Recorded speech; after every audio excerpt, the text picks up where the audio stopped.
संघर्ष कर रहे थे, कोई चलने के लिए, कोई दौड़ने के लिए, कोई गिर रहा है, कोई कुछ कर रहा है, तभी हम संघर्ष कर रहे हैं।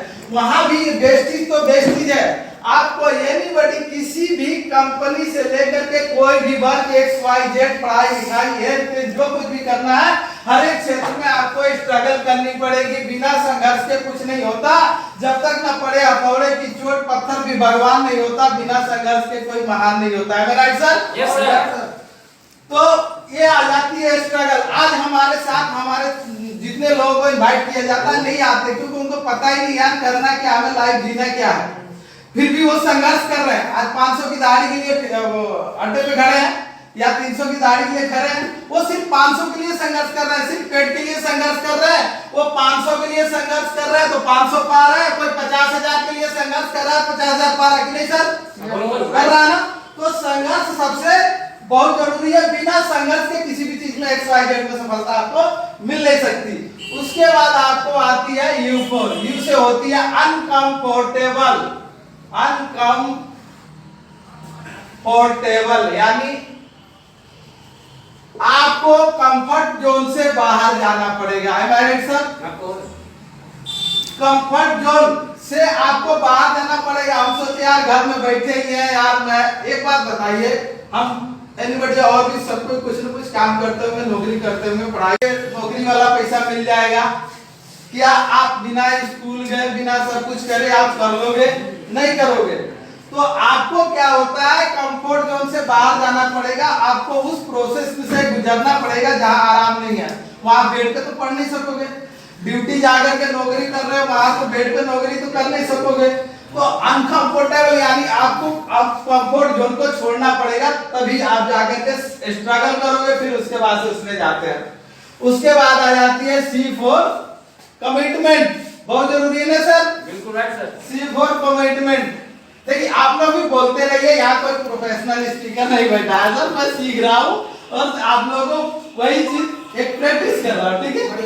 बढ़िया तो अगर अच्छी लगे तो कभी कभार तालियां भी बजा दिया करो यार। देखिए मैं वेस्टेज से अलग हट करके थोड़ा जो CNT है उससे अलग हट करके फिलहाल बात कर रहे हैं। सही है कि नहीं सर? Yes sir. क्योंकि ये भी हमारे इंसान के शरीर से और काम से जुड़ा हुआ है, क्योंकि ये माइंडसेट का गेम है। और जिसका माइंडसेट बन गया इन सब चीजों प्रोसेस से वो चीजें काम करती है। तो स्ट्रगल और अनकंफर्टेबल समझ में आ गई। अब आती है कमिटमेंट। अब कमिटमेंट ये होनी चाहिए कि यार अगर मेरे को ये काम करना है तो कराइए। एक बच्चा जब जिद करता है अपने माँ बाप से किसी खिलौने के लिए, किसी चीज के लिए, जब वो जिद करता है तो बाप माँ जो है लाड प्यार सबको होता है। अगर पैसे नहीं है, कोई दिक्कत है लगाएगा, अच्छा समझाता है, बुझाता है, बुलाता है। लेकिन अगर बच्चा जिद्दी हो जाता है, कमिटमेंट कर लेता है नहीं मेरे को चाहिए, तो अंत दाम है उसकी खुशी के लिए आप जैसे भी हो, जहां से भी लाके उसको प्रोवाइड करते होते, तो मिलता है कि नहीं मिलता? Yes sir. अगर खुद से कमिटमेंट कर लो कि मेरे को ये चीज चाहिए, ये चीज चाहिए, ये चीज चाहिए, तो एक दिन खाली मिल ही जाती है जी। कमिटमेंट। ये होती है कमिटमेंट। उसके बाद आती है ई। अब इसके लिए एजुकेशन यहाँ भी आता है। एजुकेशन भी जरूरी है। एजुकेशन समझना बहुत जरूरी है, क्योंकि बिना एजुकेशन के भी कुछ नहीं होता। चाहे आप लिख करके एजुकेशन लो, या सुन करके एजुकेशन लो, या रट करके एजुकेशन लो, या फिर वीडियो देख के एजुकेशन लो, किसी न किसी माध्यम से आपको एजुकेशन लेना पड़ेगा, तभी आप कर पाओगे और दे पाओगे। कोई जरूरी नहीं है कि हम BA पास है तभी हमारे पास एजुकेशन है। हम नहीं पढ़े हैं, हम वीडियो सुन के एजुकेशन ले सकते हैं, दूसरे की बातों को सुन के एजुकेशन ले सकते हैं। कैसे बात करने का तरीका है, लोगों से हम कैसे बात करेंगे, लोगों से कैसे समझेंगे, ये मतलब एजुकेशन लेना जरूरी है। इस तब जाकर के सक्सेस में गिनती आओगे।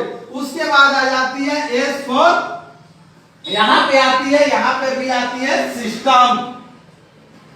Am I right sir? Yes sir.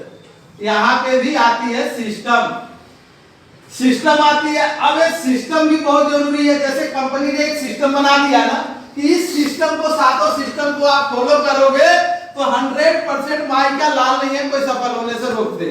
अब हम उसको कितना परसेंट करते हैं ये हमारे ऊपर है। लेकिन उन्होंने एक सिस्टम आपको दे दिया, एक अपॉर्चुनिटी के साथ साथ एक सिस्टम दे दिया, एक तरीका दे दिया। जैसे रेलगाड़ी की पटरी का सिस्टम, ट्रैफिक का सिस्टम, हर एक चीज का एक सिस्टम बना हुआ है। अगर उस सिस्टम से बाहर जाएगा तो किसी भी काम को अगर हम सिस्टमेटिक तरीके से करेंगे तो 100% सक्सेस की तरफ बढ़ते हैं। उसके बाद आ जाती है एस फॉर स्ट्रेटेजी, STRATEGY। मैं वैसे कैसे लिख दे रहा हूं, बोल दे रहा हूं, आप लोग अपने हिसाब से स्पेलिंग लिख लेना। स्ट्रेटेजी, स्ट्रेटेजी का मतलब जानते हैं सर? हिंदी क्या होती है इसकी, जानते हैं कोई? स्ट्रक्चर।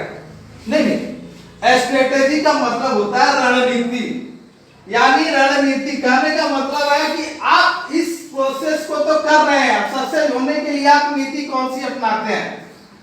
अगर मान लीजिए सपोर्टेड वही आ जाती है, माहौल वाली बात या नीति वाली बात। आपको मान लीजिए आपको बंदूक चलाना सीखना है मिलिट्री का, या किसी चीज का फौजी बनना है, तो क्या हलवाई के पास रह